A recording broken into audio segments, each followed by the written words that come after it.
안녕하십니까, 박혜진입니다. 어린아이의 천진난만한 말과 행동은 우리를 웃게 하죠. 하지만 자신의 말과 행동에 책임져야 할 성인의 천진함은 때로 우리를 매우 고통스럽게 합니다. 모르고 그랬다. 고의성은 없었다. 좋은 뜻으로 그랬다. 그렇게 힘들 줄 몰랐다. 자신의 말과 행동이 흉기가 되는 줄 모르는 천진함을 우리는 무지함이라고 합니다. 무지함으로 일어난 폭력은 피해자가 충분히 사과받고 제대로 용서할 기회를 빼앗기 때문에 어찌 보면 더 잔인합니다. 알고 지은 죄 100가지, 모르고 지은 죄 1000가지, 10,000가지. 배우지 못한 것은 죄가 아니지만 알고자 하지 않은 것은 분명 죄가 됩니다. 세상에 넘쳐 흐르는 혐오와 그로 인한 아픔에 눈 감고 귀 닫은 채로는 분명 누군가에게 해로운 인간이 될 수밖에 없습니다. 가장 중요한 차기 경남도지사 후보를 향한 지지도 어떻게 나왔습니까? 술이 아예 없어요. 대신 사과드립니다. 830422 네, 이제 뚫리는 허락 털렸습니다. 받아야 하잖아요. 네. 실제로 농민들은 어떻게 하시는지.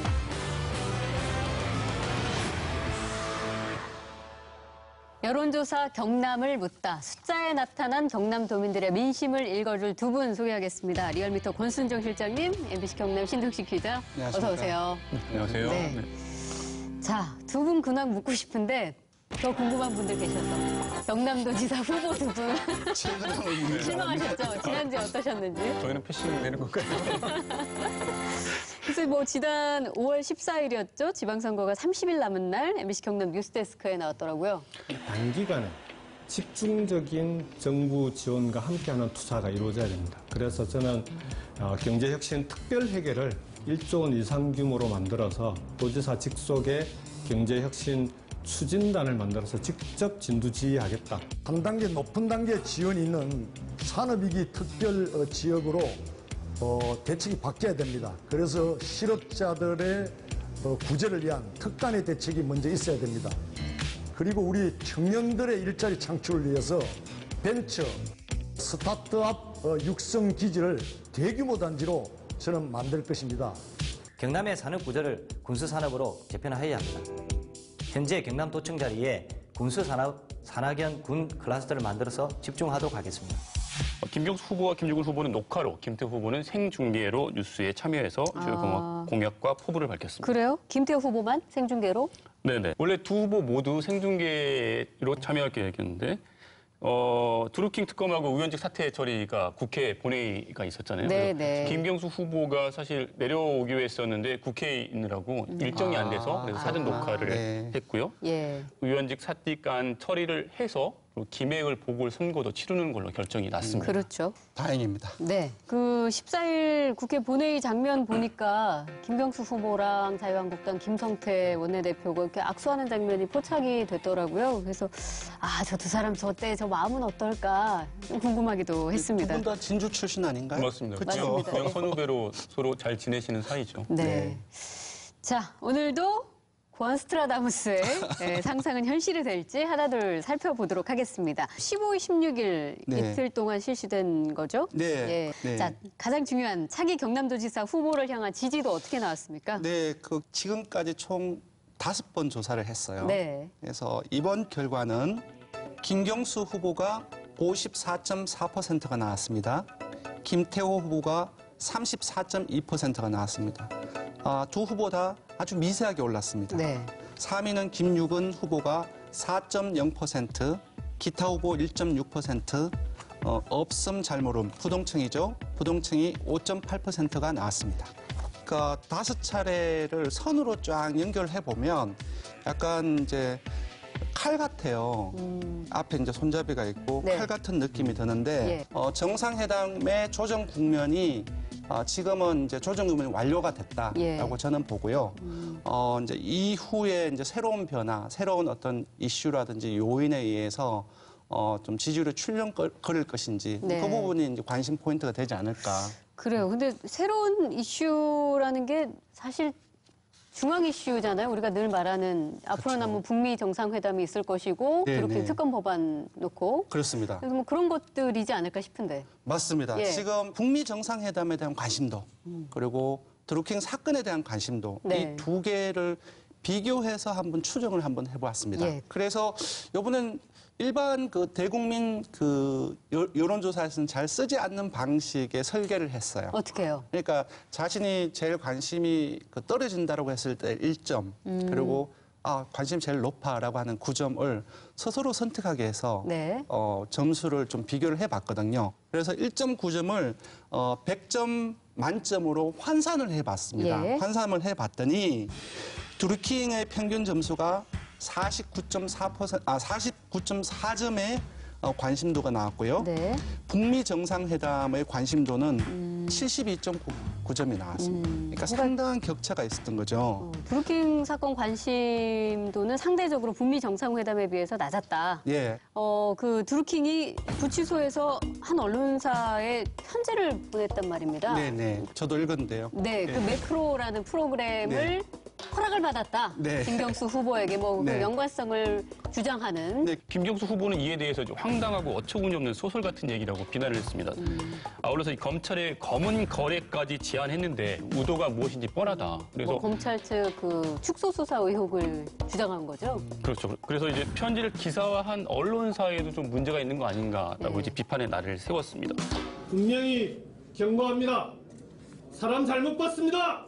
네거티브라는 무기가 얼마나 낡고 낡은 것인지 무디고 무딘 것인지를 보여주겠습니다. 검찰도 지금 발끈하고 있거든요. 그렇죠. 그 수사를 축소한 그 주장은 사실 무근이다. 그 검사와의 대화가 녹음돼 있는데 필요하다면 그 내용도 밝힐 수 있다라고 얘기를 네, 하고 네. 있어요. 근데 이렇게 드루킹 김모 씨의 편지가 발표되자마자 한국당에서는 바로 제스처가 나옵니다. 자유한국당 김태우 후보 캠프에서는 성명을 발표했는데요. 지금까지 김경수 후보의 말바꾸기 등으로 드러난 사실만으로 모든 도민들이 지금 실망하고 있다. 그래서 김 후보는 지금까지 드러난 사실에 대해서 도민들에게 사죄하고 더 늦기 전에 재조사에 응해야 한다. 이렇게 밝혔습니다. 사실 김경수, 김태우 후보가 지난 관훈 토론 때까지만 해도 서로 격식도 차리고 좀 훈훈한 분위기였던 것 같은데 선거가 이제 진짜 임박해 와서 그런 건지 뭐 상당히 분위기가 좀 격화된 분위기가 있어요. 김경수 후보가 바로 주범이다. 그리고 처음부터 김경수 후보의 말씀이 시작부터 거짓말로 시작해서 거짓말로 끝났다는 게 자꾸 이렇게 이제 정쟁 위주 선거로 흐르다 보니까 도대체 지역 현안과 정책은 어디로 갔느냐 이런 우려 목소리도 큽니다. 6.13 지방선거가 정책 선거가 됐으면 하는 마음에서 저희도 여러모로 고민을 해봤는데요. 그래서 저희가 지난주에 예고해드린 대로 재밌는 조사했죠. 그렇습니다. 네. 조금 전에 말씀드렸다시피 조금 경남도 그렇고 경기도도 그렇고 좀 네거티브 양상이 조금 보다 심화되고 있습니다. 그러니까 정책이 다 묻혀버렸어요. 그래서 이래서는 안 되겠다 해서 우리가 블라인드 공약 선호도를 조사를 해봤습니다. 예. 각 캠프에 연락을 해서 후보가 생각하고 있는 대표 공약 3가지를 꼽아달라 이렇게 요청을 했어요. 사실 남부내륙철도나 무상급식 후보자들이 그동안 내세운 공약이 비슷하잖아요. 그래서 그렇죠. 변별력이 있을까라는 고민이 있었는데 실제 캠프에서 받아보니까 공약이 차별성이 있고 또 다양했어요. 그래서 캠프가 가장 중요하게 생각하는 3개를 제출한 거죠. 네네. 그것도 의미가 있네요. 그렇죠. 예, 직접 네. 받아서 했다는 게. 네. 예. 그러니까 아무래도 이런 조사를 하지 않으면 도민들 같은 경우는 아주 병렬적으로 이거 나오고 저거 나오고 어느 것이 중요하게 각 그 후보들은 생각하는지를 잘 모르거든요. 그렇죠. 네. 예. 자, 그래서 누가 어떤 공약을 보냈을지 또 얼마나 지지를 받았을지 궁금하실 텐데 그러니까 질문을 할 때에도 후보 이름은 전혀 거론하지 않고 그 공약 내용만 얘기를 해주고 예. 선택하게 했습니다. 제가 알려드리면 제조업 혁신으로 일자리 창출해서 경제 위기 극복하겠다가 22.4%가 나왔습니다. 네. 남부 내륙 및 동서남북 고속철도망 구축이 15.8%로 2위를 했습니다. 네. 그리고 3위도 약간 비슷합니다. 서부 경남 KTX 착공으로 동서부 균형 발전이 12.4%로 3위를 했습니다. 네. 지역 농산물 활용 친환경 무상급식 확대 실시가 4위를 했고요. 네. 조선산업을 고부가가치 군수산업으로 재편한다. 네. 5위를 했습니다. 그리고 4차 산업혁명 선도, 신성장 동력 마련이 6위를 했고요. 김해 신공항 백지화, 그리고 밀양 신공항 재추진이 네. 7위를 했습니다. 예. 마지막 8위와 9위는 경남도청을 마산 해양 신도시로 이전한다 5.0%, 남해안시대 2.0 추진 4.0%로 마지막 9위를 차지했습니다. 네. 네. 이게 딱 누구 공약인지 모르겠죠. 혹시 오세요? 이 몇 개는 바로 오기도 하지만 비슷한 거는 누군지 잘 모르겠는데 네, 네, 네. 근데 어찌 됐든지 1위는 누구의 공약일까요? 아까 일자리 창출이었잖아요. 네. 1위는 김경수 후보 공약입니다. 22.4%. 그렇습니다. 네, 경남의 신경제 지도 구상을 밝히면서 경남의 제조업 르네상스 시대를 열겠다 이렇게 네. 말했었죠. 네. 그 공약의 최종 목적지는 결국 일자리인 것 같아요. 근데 이제 그렇죠. 각 후보들마다 방법이나 표현의 차이가 있는 것 같은데요. 정말 제일 와닿는 공약이기도 하고 만약에 이 공약을, 일자리 창출 공약을 김태호 후보나 김용원 후보가 내놓았다 네. 할지라도 아마 1위를 했을 그럼요. 겁니다. 예, 네. 그랬을 것 같아요. 네. 자, 그럼 2위는 남부 내륙 및 동서남북 고속철도망 구축. 이건 누구 공약일까요? 이거는 김태호 후보의 공약입니다. 김태우 후보는 남부내륙철도를 조기 착공해서 동서남북 고속철도망을 구축하겠다인데요. 네, 3위 역시 남부내륙철도 관련된 공약입니다. 캠프에서 보내온 내용을 보면요. 김경수 후보는 서부경남 KTX를 임기 내 착공으로 동서부 균형 발전을 이룩하겠다. 두 후보가 철도 공약 적극적으로 얘기하고 있지만 사실 실현 가능성에 대해서는 의문을 가지는 사람들이 많습니다. 네.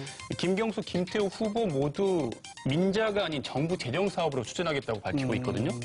근데 남부내륙철도는 당초 재정 사업으로 추진을 하다가 작년에 경제성이 떨어진다면서 민자 사업으로 전환을 했어요. 네. 그러니까 지금 현재 국토부랑 한국개발연구원이 민자 적격성 여부를 조사하고 있는데요. 네.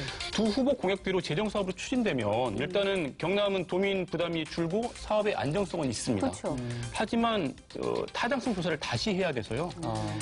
일정을 조정해야 되기 때문에 조기 착공하겠다? 이건 사실상 어렵다는 지적이 많습니다. 네.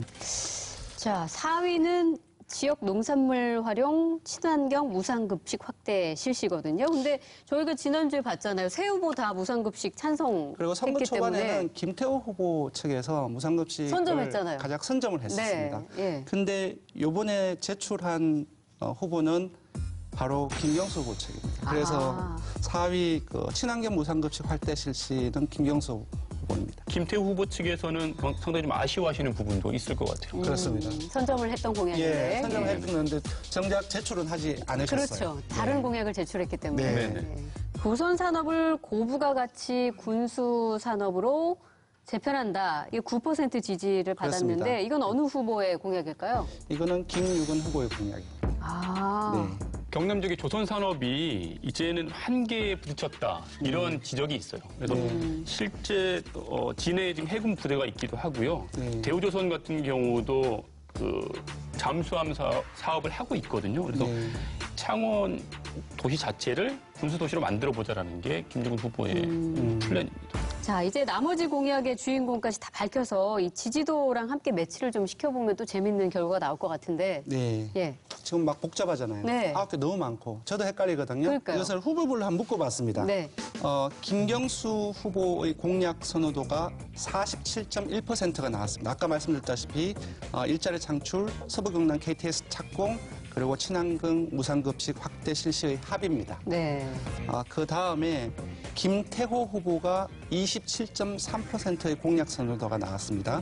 남부 내륙 동서남북 고속철도망 구축, 4차 산업혁명 선도, 그리고 남해안 시대 2.0 추진. 네. 그래서 지지율 좀 비슷하죠? 지지율과 되게 비슷합니다. 그러네요. 비슷하게 물론 가네요. 이제 조금 예. 차이는 있지만 예. 좀 비슷한 어떤 흐름을 보이고 있고요.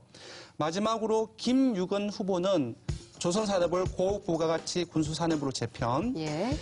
김해 신공항 백지화 밀양 신공항 재추진. 재추진, 그리고 경남도청을 해양 신도시로 이전한다. 이것이었는데요.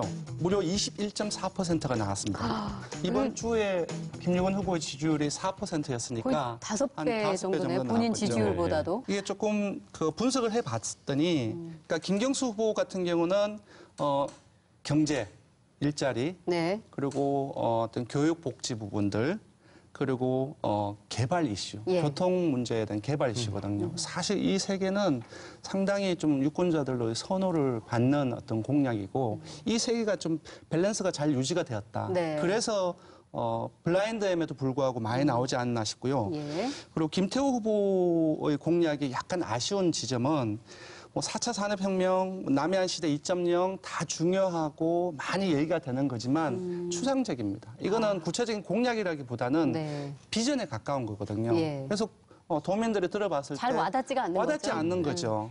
근데 그런 부분들에서 조금 아쉬운 점이 있고요. 김유근 후보는 아까 말씀드린 것처럼 본인의 지지율보다 무려 5배 이상이 나왔다는 측면에서는 예. 성공입니다. 네. 근데 좀 잘 봐야 될 것이 김유근 후보의 그 공약의 특징은 이해관계가 엇갈리는 공약이 위주입니다. 네. 전체 도민들을 다 끌어들일 수 있는 예. 것이라기보다는 반대로 이해가 갈등. 다 갈등적인 사안들을 다 세 개로 가장 중요하다고 제출한 것입니다. 그렇죠. 그래서 좀 전략일 수도 있을 것 같아요. 지지율이 낮은 후보 같은 경우는 쟁점을 일부러 만들어서 지지율을 띄우려고 하는 그런 어떤 전략일 수도 있는데 그것은 한계가 있습니다. 확장성이랄까요? 근데 그런 부분 한계를 가질 수밖에 없죠. 그리고 말씀하신 대로 김유근 후보의 공약이 그런 게 상당히 많아요. 네, 이제 그렇습니다. 경남도청 이전 신공항 문제 이거 그렇습니다. 신공항도 그렇습니다. 네, 거의 10년간 네네. 네. 예, 갈등을 하다가 결국 원점으로 돌아간 그런 네. 케이스였는데 현재 김해국제공항보다는 규모가 커져야 한다는 데는 뭐 다들 동의를 했지만 지역별로 좀 입장차가 워낙 컸죠. 그렇습니다. 예, 네. 뭐 밀양이냐, 김해냐, 뭐 경남도 내에서도 의견이 좀 갈렸고 부산, 울산, 대구, 경북까지 들썩였던 그렇습니다. 그런 네. 이슈입니다. 후보별 의견은 어떻게 나왔나요? 네, 김유근 후보는 또 김해 신공항을 백지화하고 밀양 신공항을 재추진하자 이런 입장이고요. 네. 김경수 후보는 동남권 관문 역할을 제대로 수행하는지 의문이다. 또 소음 피해 근본 대책이 가능한지에 따라서 입지를 재검토해야 된다. 이런 입장을 밝혔고요. 김태우 후보는 소음 문제는 최우선적으로 해결해야 된다. 하지만 이제 경남과 부산이 그동안 치열하게 갈등을 빚은 끝에 도달한 결론이 김해공항 확장으로 그랬죠. 났으니까 예. 이걸 다시 끄집어내는 것은 새로운 갈등을 유발할 수 있다. 예. 이런 입장을 가지고 있습니다. 경남도민들 의견도 저희가 들어봤죠. 네, 너무 궁금했습니다. 부산 경남 공항 신설 또는 확장안에 대한 경남도민 선호도를 조사해 봤는데요. 네. 1위가 김해공항 확장안으로 나왔습니다. 아, 49.8%가 나와서 절반에 육박을 했고요. 지금 안대로 가는 게 좋다. 그렇습니다. 예. 네, 2위가 가덕도 신공항 재추진해야 된다가 2위가 났는데 17.4%가 나왔고요. 네. 3위가 밀양 신공항 재추진 14.9%가 나왔습니다. 네. 그래서 김해공항 확장안이 사실상 이제 그 우세하다라고 볼 수 있고요. 예. 나름 수혜적이라고 할 수 있는 이번 우리 조사 결과를 보면요. 밀양에서도 김해공항 확장이 42%. 맞습니다. 물론 이번 네. 조사는 이제 중서부 내륙이라고 해서 밀양이 포함된 지역을 얘기합니다. 네.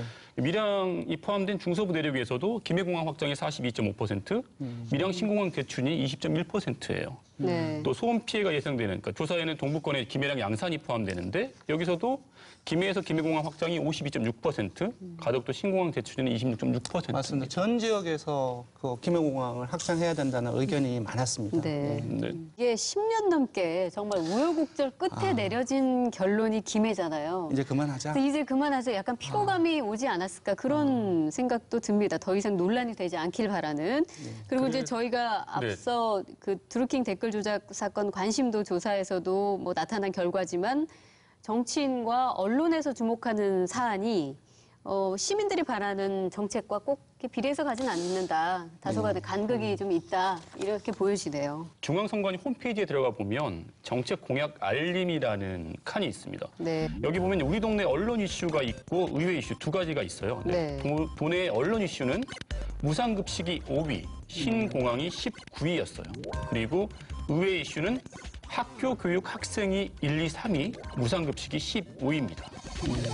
여기 지금 그 어디에도 뭐 신공항 이런 얘기는 없거든요. 한동안 신공항 자체는 그 선거 때만 나오는 평상시 잊혀져 있다가 그러니까 도민들, 시민들 생각에 선거 임박하니까 또 표 달라고 들고 나온 이슈다 이렇게 받아들일 수도 있다는 거죠. 그래서 도민들이 원하는 게 뭐냐? 그걸 선관위가 지금 조사를 하고 있어요. 우리 동네 희망 공약이라 그래서 본인들이 원하는 공약들을 선관위에다 이제 제출하는 건데요. 그 경남을 보면 미세먼지와 관련돼서 초중고등학교에도 공기청정기를 설치해야 된다라는 이런 민원들이 굉장히 많습니다. 교육복지 공약이 다수를 차지하고 있는데요. 조금 다르네요. 언론사에서 쓰는 기사하고 실제로 이제 도민들이 생각하는 희망 공약은 조금 다르네요. 그래서 제가 이제 언론사 밥을 먹고 있으니까 생각을 해봤어요. 근데 일단 경제나 부동산 일자리 같은 경우는 사실 각 기관들 명이 있더라고요. 그러니까 어차피 기사에 있어서 보도자료를 제공하는, 그러니까 많이 제공하는 이슈에 있어서 언론이 많이 받아 쓴 거고요. 그렇죠. 실제 주민들이나 도민들이 원하는 이슈에 대해서는 사실 기사가 적었다는 뜻이 되는 거거든요. 그럼 지역 언론에서 도민들의 정말로 생생한 이해와 요구를 기사화시키지 못하고 있다는 거네요. 노력은 하고 있는데 더 많이 노력해야겠다. 이렇게. 근데 오늘 준비는 되게 많이 하셨네요. 돌직구를 너무 부드럽게 얘기해 주셨네요. 그래서 또 소수의견 같은 프로그램도 만드셨으니까. 자, 이 공약 지도를 좀 활용을 해서 유권자 같은 경우에는 동네 주요 이슈를 확인하고 또 원하는 공약을 직접 뭐 제안할 수도 있을 것이고 또 후보자는 지역의 그 시민들에 맞는 수요에 맞는 정책과 공약을 또 개발하는데 좀 더 아이디어를 얻을 수 있었으면 좋겠고 그런 바람이 있습니다. 공약 지도가 그렇게 좀 활용이 됐으면 좋겠네요. 차기 경남도지사 지지도 제6차 여론조사 결과는 5월 24일 목요일 MBC 경남 뉴스데스크를 통해서 발표가 됩니다. 많은 시청 바라겠습니다.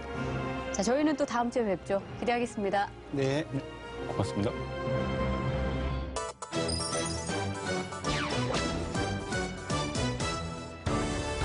뉴스의 맥락과 행간을 읽어보는 시간, 김수민 평론가도 함께하겠습니다. 어서 오세요. 네, 반갑습니다. 네, 대학 생활하면 빼놓을 수 없는 게 축제죠. 다 함께 크게 어울려 화합하자. 이른바 대동제라는 이름을 건 대학 축제들. 자, 세월이 많이 흐른 만큼 축제도 많이 달라지긴 했는데 변하지 않은 건 축제 때만 여는 주점 문화죠. 그런데 최근 대학 축제에 주류 판매 금지 논란이 일고 있습니다. 술 파는 주점이 사라진 대학. 발단은 축제 기간을 앞둔 이달 초 교육부가 각 대학에 보낸 공문이었다는데요. 주류 판매 담당 관청인 국세청이 주류를 팔기 위해선 판매 면허가 있어야 한다며 교육부에 협조를 요청했고 교육부가 현행법 위반 여지가 있다는 걸 대학에 알렸다는 겁니다. 그게 이제 근거가 주세법인데 이게 주류의 조세를 부과하기 위해 제정된 법이란 말이에요. 이거 좀 자세히 설명 필요할 것 같아요. 네, 이게 제8조의 주류 판매업 면허에 대한 규정이 있는데 주류 판매업을 하려는 자는 주류 판매업의 종류별로 어떤 그 판매장마다 대통령령으로 정하는 그런 시설 기준, 그밖의 요건 이런 것들을 갖춰서 관할 세무서장의 면허를 받아야 됩니다. 꽤 엄격하네요. 네, 결국에는 지금까지의 대학가의 주점들이 엄정하게 치면 불법이었던 것이죠. 근데 관행상으로 그냥 진행이 되었던 것이고 이게 또 법에 보면 지키지 않을 경우에는 3년 이하의 징역이나 또 3천만 원 이하의 벌금을 물게 돼 있습니다. 아, 그래요? 근데 그동안 좀 약간 눈 감아준 성격이 있는 건가요? 봐준 거죠. 봐준 거다. 작년에 인천의 한 대학에서 문제가 생겼어요. 학생들이 술을 도매로 팔다가 그게 문제가 돼서 결국 벌금까지 물게 됐거든요. 그래서 이런 것들을 좀 안내하고 예방하는 차원에서 이번에 공문을 내려보냈다 이렇게 얘기하고 있는데 근데 문제는 이제 학생들이 축제가 임박해서 이런 공문을 받다 보니까 축제 일정이나 계획이 다 엉망이 됐거든요. 그러겠네요. 계도 기간도 없이 이렇게 일방적으로 하는 게 어딨냐. 그래서 왜 이렇게 하게 됐는지 그 배경을 저희가 정부 부처에 확인해 봤습니다. 그러니까 업종 규정을 새로 만들어서 하는 경우면 당연히 계도 기간이 필요하겠죠. 근데 이거는 예전부터 주세법이 있었음에도 불구하고 그걸 잘 모르고 있었기 때문에 이거 안내하는 차원이기 때문에 원래 문화가 옛날부터 술 팔던 문화였는데 이제 안 팔게 되니까 저희 입장에서는 좀 당황스럽고 저는 잘 모르겠는 게 이게 이제 술을 팔지는 못하게 하는데 가져와서 먹어도 된다는 거는 저는 어떻게 해도 술을 많이 사면 어떻게 해도 먹을 텐데 굳이 이럴 필요가 있나라는 생각도 들고 술 못 봐서 지금 안주만 팔고 있는데 술에 대한 아쉬움인가요? 예, 아쉬움을 표현하고 여기도 지금 표현하고 있잖아요. 저희가 술 못 팔아서 이제 저희는 그냥 음료수로 팔고 있어요. 일단 저희가 판매만 안 되고 직접 가져와서 먹는 건 상관없어서 아마 가져와서 드실 것 같아요.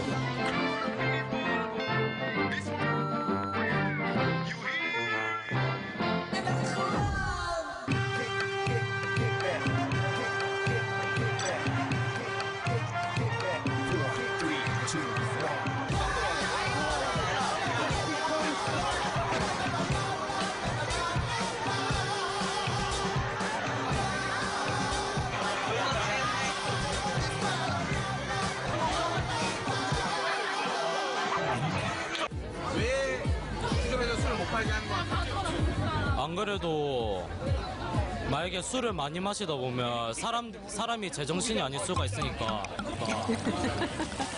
사람이 사고를 칠 수가 있잖아요. 그래서 그런 것 같아요. 아저씨, 오늘 본인은 취할 건가요? 달려야죠. 오늘 달려야죠. 오늘 달려야죠.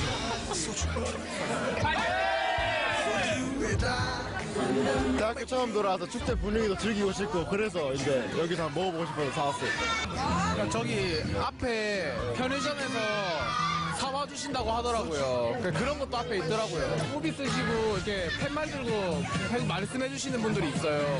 편의점 외식 사과드립니다. 많이 오세요. 한 20번 한 것 같습니다. 그러니까 10,000원 이하는 3,000원으로 받고 있습니다. 아, 그렇게 이렇게 정해놨네요? 예, 그렇습니다. 대학교 축제의 꽃은 술이 아닌가. 주점하고 다 같이 어울려 놀고 하는 게 대학교의 꽃이 아닌가. 재밌네요. 이게 갑자기 옛날 생각이 나면서 두 분은 어떻게 생각하시나요? 이 대학 축제 논란이 대부분 술, 이 음주에서 시작을 했거든요. 그래서 술 판매 막아야 한다. 뭐 저는 그렇게 보는데 할 수 있도록 해줘야죠. 반대 입장.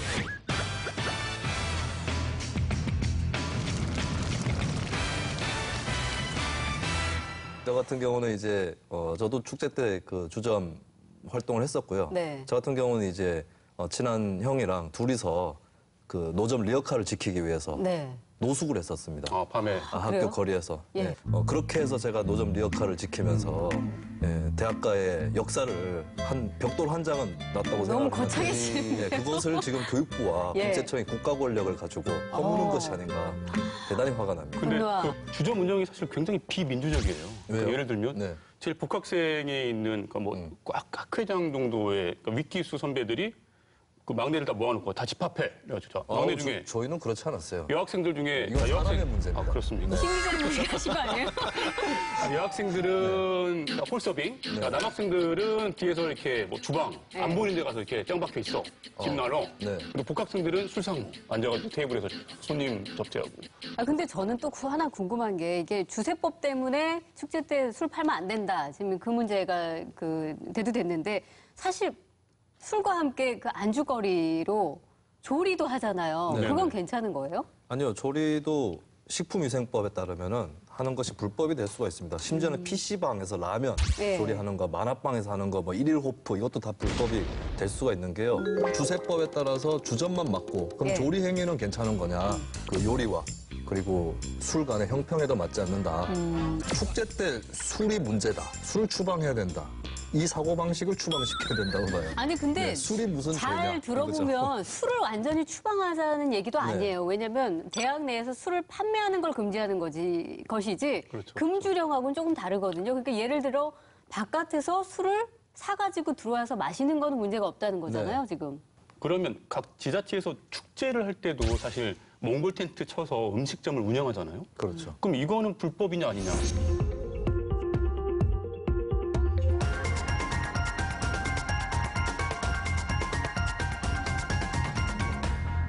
그동안 단속을 안 한 것일 뿐 실제로는 그렇게 하면 안 되는 거라는 거거든요. 만약에 그냥 대학 시절을 돌아가셨어요, 두 분이. 근데 술 판매하면 안 된대요. 뭐 김수민 씨야 당연히 네. 반댈세 하셨으니까 그렇다 치고 신 기자님은 어떠시겠어요?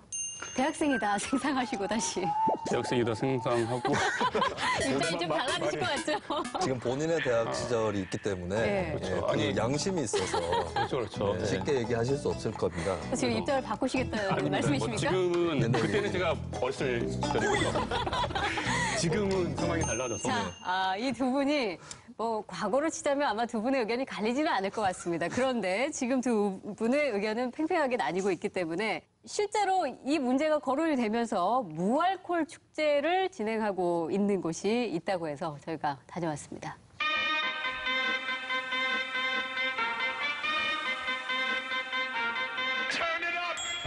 저희 학교는 이번에는 뭐 주류를 유통하거나 팔지 않는 그런 문화를 한번 만들어 보려고 저희 술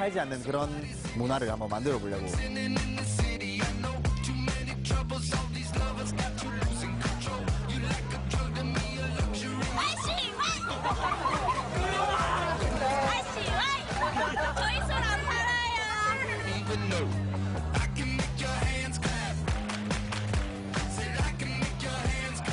있어요. 술은 없습니까? 술 없습니다. 술은 안 팝니까? 캠퍼스에서 이제 이런 것도 필요한 것 같아요. 오늘만큼은 이제 다 즐기는 축제잖아요. 그러니까 이제 오늘만큼은 주류만 빼놓고 그냥 이렇게 즐기는 것도 건전하게 즐기는 것도 되게 좋은 것 같아요. 잘 보셨어요? 저는 이 납득이 안 가는 게 네. 안주래 그냥 요리군요. 예. 술이 없으니까 안주가 아니군요. 안주는 네. 우리 용어고요. 예, 지금 대학 우리 축제 이야기하는 겁니다. 네. 성인 용어고요.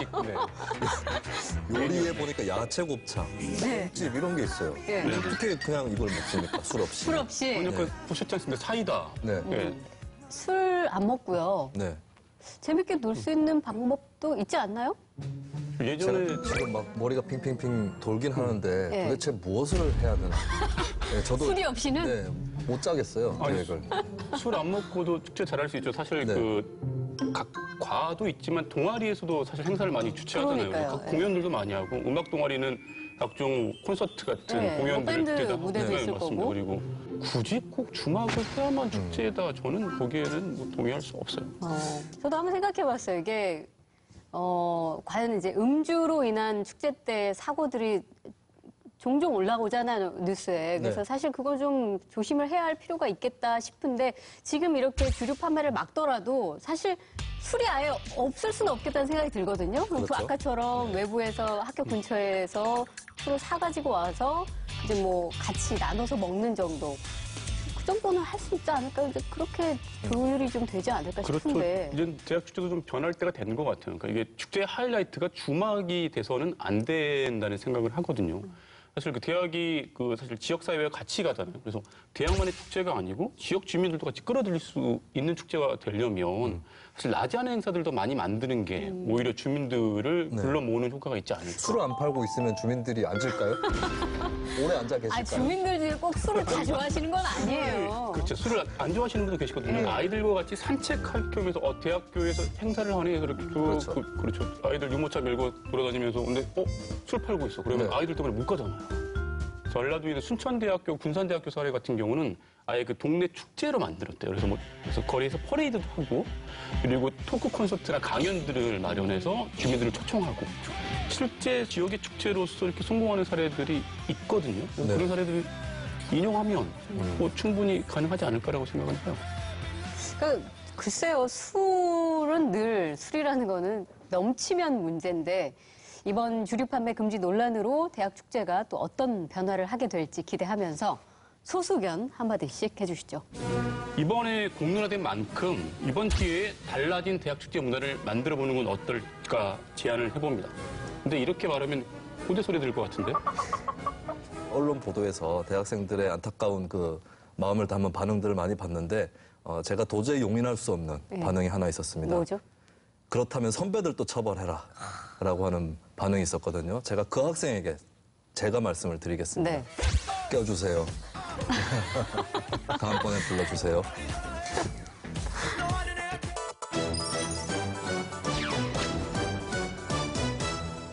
오는 5월 30일은 주민등록법이 제정된 날입니다. 주민생활의 편익을 위해 만들어졌지만 자기 결정권 침해 아니냐 이런 소수 의견도 있습니다. 미국과 캐나다는 신분증 제도가 없고 포르투갈은 개인에게 단 하나의 고유번호를 할당하는 행위를 헌법에 금지해 놓고 있기도 합니다. 한국처럼 개인 식별번호를 유지하는 나라가 거의 없다고 봐야 하는데요. 반세기 넘게 유지되어 왔던 주민등록제도를 둘러싼 이야기 풀어보겠습니다. 자, 이 주민등록제도가 정확하게 언제부터 시행이 된 건가요? 네, 주민등록제도는 1962년 5월 30일 제정된 주민등록법에서부터 시작됩니다. 네. 이게 일제강점기 조선 기류령을 폐지하고 만든 건데요. 당시에는 시도민증 형태로 번호는 없고 일종의 시민증, 통행증 역할을 했습니다. 네. 그래서 이중 등록도 가능했다고 해요. 주민등록증 같은 개념이 그때 처음이 아니라 사실 뭐 과거에 뭐 호패부터 시작해서 그렇죠. 시민증, 도민증 하다가 이제 주민증으로 오게 된 거다. 그 얘기죠. 네. 그래서 처음에는 이제 만들어질 때 이게 없던 게 만들어지니까 국민들을 좀 통제하려고 만든 게 아니냐 네. 이런 걱정이나 우려들이 있었고 거부감들이 조성이 됐었거든요. 네. 그때 이제 우리가 뭐 많이 알고 있는 박목월 시인이 경향신문 1965년 12월 11일자에 이런 칼럼을 기고한 적이 있습니다. 간첩의 침투를 막기 위한다는 모양인데 그것이 시민과 국민의 심리적인 면을 어둡게 할 것이 분명하다는 것만은 말할 수 있을 것이다. 이제 겨우 신분증 없이 거리를 다닐 수 있었는데 또 신분증을 들고 다녀야 한다면 갑갑한 노릇이다. 네. 정부는 간첩 색출을 위하여 다른 방법으로 국민들에게 협조를 받는 길을 찾아주었으면 좋겠다. 그러니까 당시에도 이렇게 반대 여론이 있었는데도 불구하고 간첩 막기 위해서 신분 확인이 필요했다. 네, 그래서 1968년에 김신조 사건 이후에 번호가 부여됐거든요. 북한 특수부대 요원 31명이 네. 청와대를 침투한 겁니다. 그래서 그렇죠. 그중에 28명이 사살되고 2명은 도망가고 그 나머지 1명 생존했던 김신조 씨가 이제 자기들이 청와대 박정희 목을 따라왔수다 뭐 이렇게 예. 얘기하면서 이제 알려진 사건인데요. 유일하게 생포됐던 김신조 이름을 따서 김신조 네네, 사건이 맞습니다. 된 거죠. 그때부터 이제 일반인들의 신분 확인이 필요하다. 그래서 주민등록번호를 하나씩 다 부여해야겠다. 네. 이렇게 해서 만들어진 겁니다. 그리고 이제 번호를 부여할 때 대통령이 예. 시범적으로 먼저 부여를 받았는데 박 대통령도 직접 동사무소에 나가 절차를 마친 후 주민등록증을 받아들고 아담하게 잘 만들어졌다고 노고를 칭하였습니다. 우리는 한 사람도 빠짐없이 주민등록증을 발급받아야겠습니다.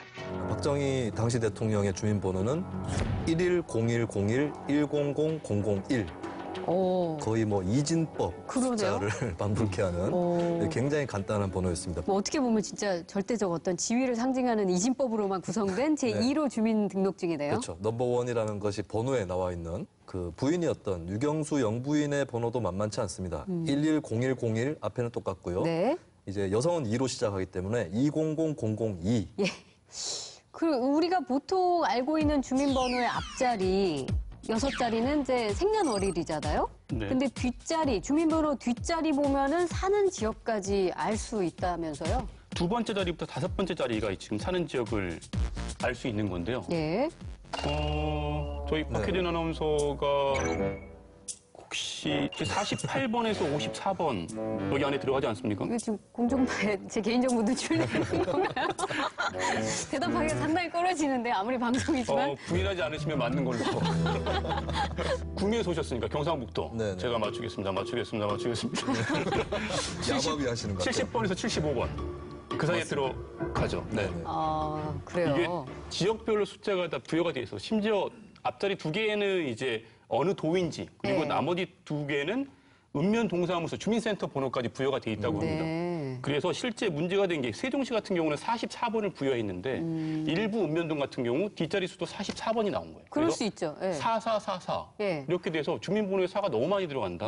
주민들이 민원을 제기해서 그래서 세종시의 번호가 96번이 새로 부여된 경우도 있어요. 그래요? 이게 또 주민등록번호는 사람만 있는 게 아니라 우리가 알고 있는 만화에 나오는 캐릭터들도 네. 번호가 있는 경우들이 있어요. 유명한 뭐 둘리 제일 먼저 떠오르는데. 네, 둘리가 이제 830422 1185 우리 600. 둘리 이렇게 막 개인정보 유출해야 되는 건가요? 네, 이제 둘리는 허락 틀렸습니다. 받아야 하잖아요. 네. 네. 그리고 우리의 그 달려라 한이. 네. 예, 나쁜 기집애 나혜리를 외치던 네. 그 한이는 이제 850101. 저보다 동생이군요. 네. 2079518. 07이니까요. 서울이네요, 그러니까. 아, 네. 아, 한이는 서울인가요? 강동구로 아마 나올 것 같은. 둘리는 어딘가요, 그러면? 둘리는 여기는 부천. 네, 경기로 나오는데 경기? 경기부처. 아니 근데 그게 지금 흥신소의 냄새가 어디서 다 조사를 하신 거예요? 기자들 조사하면 다 나옵니다. 아 그런가요? 우리 여권 다 있잖아요. 이 여권에도 주민번호가 찍혀 있다는 사실. 근데 굳이 여권에까지 주민번호가 있어야 되는 건가? 이거 삭제해야 되는 거 아니냐? 그래서 2015년에 그 여권법 개정안이 발의된 적이 있긴 하더라고요. 물론 그 법 개정 논의가 흐지부지 돼서 뭐 통과는 되지 않았습니다만. 이 사회에 꼭 필요한 법일수록 네. 흐지부지, 흐지부지. 유야무야, 그렇죠. 자동 폐기 네. 이런 수순을 밟더라고요. 글쎄 말이에요. 예. 금융지주회사법에 보면은 개인정보를 마케팅이라든가 이런 곳에 동의 없이도 활용할 수 있도록 되어 있어요. 그래서 이 역시도 삭제해야 된다라고 했지만 또 흐지부지, 유야무야 되는 그런 흐름에 있었습니다. 자동 폐기.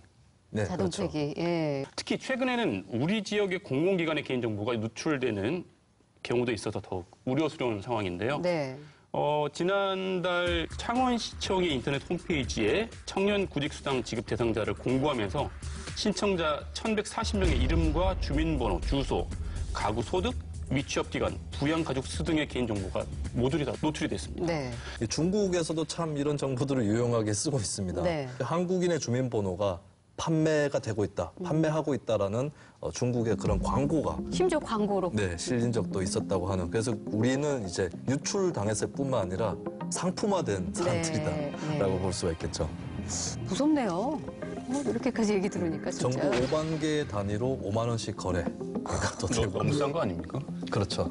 네. 근데 이론인데요, 그러면. 그냥 상품화도 아니고 싼 상품화 되었다라고 정리를 억울하세요? 할 수 있겠죠. 그래서 좀 비싸게 받아야 되는데 내 가치가 그것밖에 안 된다 이 생각에. 억울하다기보다는 안 그래도 기분 나쁜데 더 기분 나쁘죠. 나빴다. 네. 만약에 유출이 됐다 이 사실을 알게 되면 사실 변경을 하면 되는데 이 변경이 이제까지 안 됐잖아요. 그러다가 피해자들이 꾸준하게 주장을 제기해 와서 최근에 와서야 주민번호 변경이 가능해졌다면서요. 네, 2015년에 헌법재판소에서 주민등록의 변경에 관한 조항이 없는 것은 헌법에 불합치한다라는 좀 역사적인 판결을 내렸습니다. 네. 그리고 나서 이제 국회에서 헌법 불합치는 어느 정도 기한을 정해놓고 이제 입법을 하게 돼 있는데 그 입법하기 전에 많은 시민사회단체들이 얘기했던 것은 변경 기준을 너무 까다롭게 해서는 안 된다. 네. 그렇게 되면은 그 제도가 유명무실해진다는 거였는데 그 결과를 보니까 좀 까다롭게 됐어요. 네. 변경하는 게 어려워요. 어렵게 만들어진 거예요. 생명과 신체상의 위해가 있거나 혹은 그 우려가 있는 경우 그리고 혹은 이제 재산상 중대한 피해가 있거나 그 우려가 있는 경우 네. 그리고 성폭력, 성매매, 가정폭력 피해자 이렇게 한정이 돼 있는데 이거를 입증하는 것이 대단히 또 어렵고요. 네. 그리고 특히 뭐 이미 입은 피해가 있다면 그것은 입증할 수 있겠으나 우려에 대해서는 더더욱 어려운 것이기 그렇죠. 때문에 네. 이것은 뭐 여기에 해당하는 사람이 얼마나 될까라고 하는 그런 의문을 자아낼 수밖에 없는 까다로운 네. 변경 요건입니다. 방금 말씀하신 대로 변경 신청이 받아들여지지 않는 건 주민번호 유출에 대해서 그 입증, 그 피해를 자기가 입증해야 되는 건데 네. 입증이 미비하다는 이유거든요. 근데 이거는 앞으로도 계속 본인이 입증해야 된다라고 얘기하면 뭐 이건 변경 시작부터 이거 어떻게 입증해? 뭐 쉽지 않은 과정이 네. 남아 있는 겁니다. 그래서 정부에서 내놓은 것이 전자주민증인데요. 뭐 아이핀이다. 마이핀이다. 이거 뭐 많이 들어보셨을 겁니다. 근데도 용어가 굉장히 낯선데요. 두 분 혹시 써보셨어요? 아이핀? 마이핀? 자, 이 핀을 공공기관 홈페이지 이용하면서 뭐 하라고 그러길래 예. 이런저런 절차를 밟아서 막 했어요. 예. 했는데 뭐 제가 뭔지 무슨 번호를 부여받았는지 기억도 안 나고요. 네. 저는 그 공공기관 들어가려니까 그거 하라고 그러더라고요. 근데 뭘 설치하는 게 엄청 많은 거예요. 네. 뭐 설치하세요, 뭐 다음 뭐 하세요 그러는데 짜증이 나서 결국 예, 그냥 안 하고 말지 그러고 그냥 닫아버렸거든요. 이 주민등록제도 변화는 필요한데 이게 방법론에 있어서 논란이 조금 있는 것 같습니다. 뭐 이미 익숙해졌는데 굳이 뭐하러 돈 들여서 바꾸냐. 사는데 큰 불편함 없다. 이런 분들도 있기는 하거든요. 사는데 불편함이 없다는 것을 알 수가 없어요. 그렇죠. 그래서- 어디에서 어떻게 네. 피해를 입고 있는지. 그렇죠. 그래서 이 제도는 반드시 이제 좀 궁극적으로 짚고 넘어가야 될 것 같고, 그리고 이제 주민등록 번호에 어떤 분이 이제 본인 생일하고 좀 다르게 표기가 돼서 그것을 뭐 변경도 아니고 수정도 아니고 정정을 네. 하시는 분들이 계십니다. 이런 분들이 연간 2만 명쯤이나 된다고 하고요. 그래요. 정정이. 예. 그리고 개명 신청을 하는 사람만 해도 연간 15만 명 정도가 됩니다. 이렇게 많은 분들이 이름을 바꾸거나 또 주민증의 내용을 정정을 하고 있는데 번호를 변경하는 게 그렇게 어려울까? 네. 그런 의문을 좀 던질 수밖에 없죠. 내 안의 숫자, 주민등록번호, 소소견 부탁드립니다. 주민번호 110101100001님의 네. 말씀입니다. 임자, 나도 틀렸어? 안 들었다 그러면 안 되겠구만. 둘이 지금 배그하시는 거예요? 네, 인터넷 접속할 때마다 그 비밀번호 자주 바꾸라 그래서 바꾸고 있습니다. 근데 바꾸고 나면 바꾼 비밀번호를 몰라서 또 가서 찾아야 되고 아니면 또 회원가입해야 되고 이게 저만 그런 겁니까? 뭐 통신 보안 이거 군대에서만 끝난 줄 알았는데 사회생활 할 때도 계속 이어지는 거예요. 제가 꼰돌해서 그런 건가요? 저만 그런 거 아니죠? 여러분도 공감하시죠?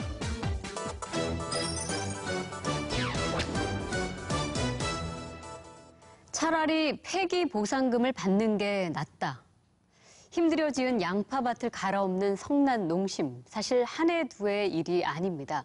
매년 수확기 때마다 왜 농민들은 밭이 아닌 거리로 나오게 되는 것일까? 오늘 그 이유를 들어보겠습니다.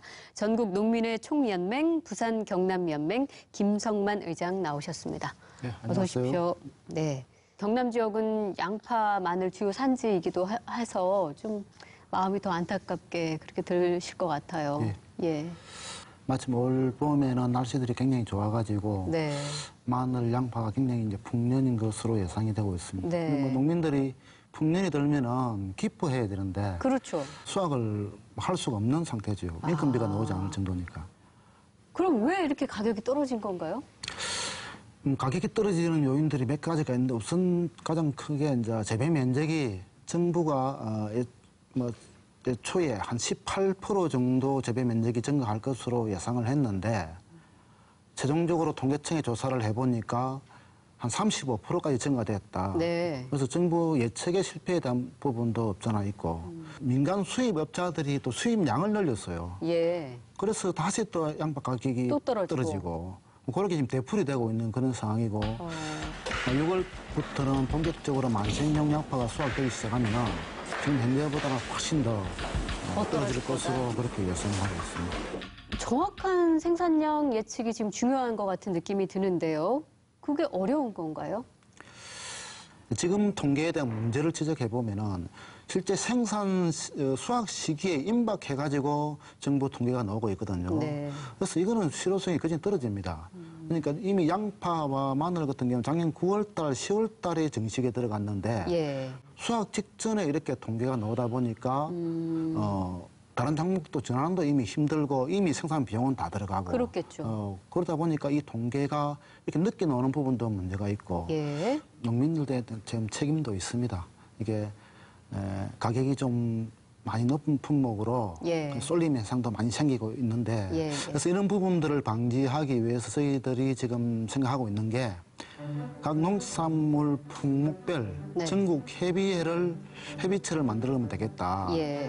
뭐 양파만 그런 것이 아니고 지금 뭐 올 겨울 보면은 여러 겨울 철들도 폭락과 폭등이 반복되고 있으니까. 네. 이게 양파만의 진짜 문제가 아니고 전반적인 작물에서도 일어날 수 있는 일이기 때문이죠. 그래서 이런 전국 협의체 조직을 만들어 가지고 사전에 예측을 하고 그리고 쉽게 된 이후에도 강력한 조직을 통해서 그 면적 조절도 할 수 있게끔 한다면은 지금처럼 급등을 하거나 또 급락을 하거나 그런 현상을 좀 줄여지지 않을까.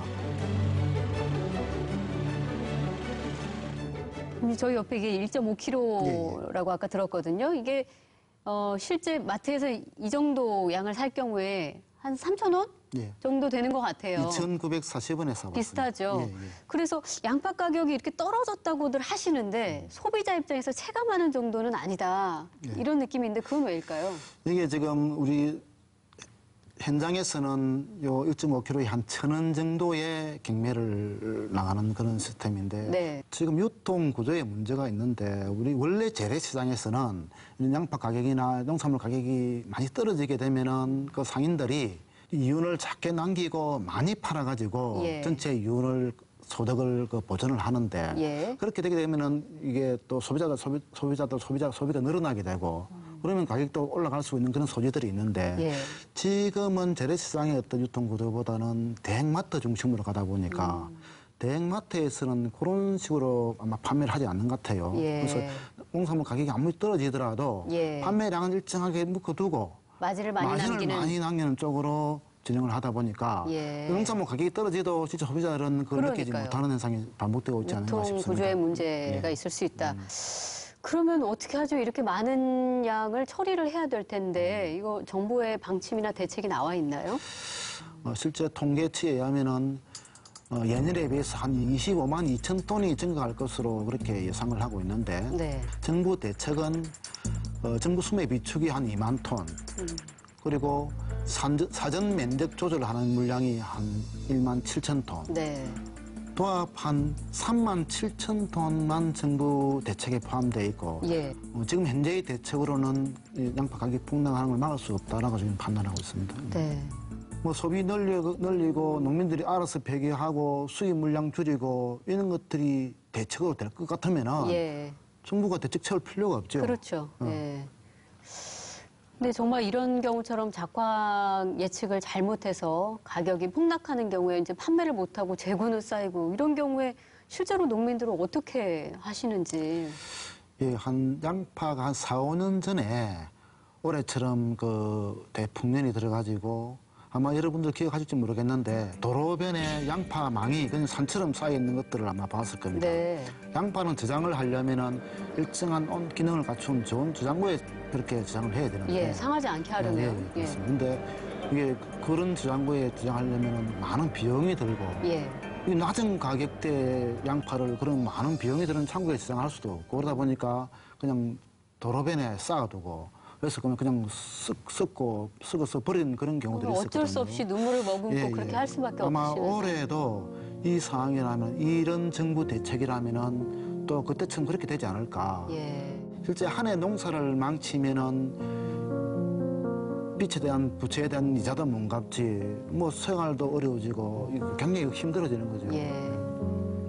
그 앞으로 생산될 그 양파가 상당수 재고로 남게 된다는 게 그게 문제인데 일각에서는 이런 이야기도 나오더라고요. 그 북한에 그 양을 보내자. 혹시 들어보셨습니까? 저희들이 이야기하고 있는 이야기인데. 그런가요? 예, 예. 예. 그래서 양파나 마늘 같은 경우는 저장성이 한 1년 정도 저장을 할 수 있습니다. 근데 뭐 지금 당장은 대북 제재 하에서 이게 양파나 마늘이나 채소류들이 북한으로 가기는 좀 힘들 상황이지만은 네. 뭐 조금 있으면은 또 북과 미국이 정상회담을 하고 또 남북 관계가 지금보다 훨씬 호전된다면은 예. 아마도 올 연말이나 내년 정도에서는 북한에 갈 수 있지도 않을까 하는 그런 기대도 가지고 있습니다. 예. 그래서 저희들은 그런 것들에 대비해가지고 좀 정부나 생산자 조직에서 좀 남북 농산물을 교육하는 그런 기구나 단체를 좀 만들어가지고 우리 겨울철에 생산되는 남쪽의 채소류들을 일정하게 좀 북으로 보내고 예. 또 북에서 풍부한 뭐 지하 자원이나 이런 것들을 그 가치에 해당한 부분들을 남쪽으로 가져오는 서로 교환하는 그런 방식으로. 그 기구들을 만들어가지고 좀 예. 그런 현실적으로 좀 했으면 좋겠다는 그런 생각들 기대를 하고 있습니다. 예. 그렇게 된다면 정말 서로 좋은 일이 될 것 같습니다. 앞으로 있을 북미 회담이 더 주목되는 부분이기도 합니다. 자, 오늘 어려운 시간 내주셔서 고맙습니다. 감사합니다. 네, 전국 농민의 총연맹 부산 경남연맹 김성만 의장이었습니다.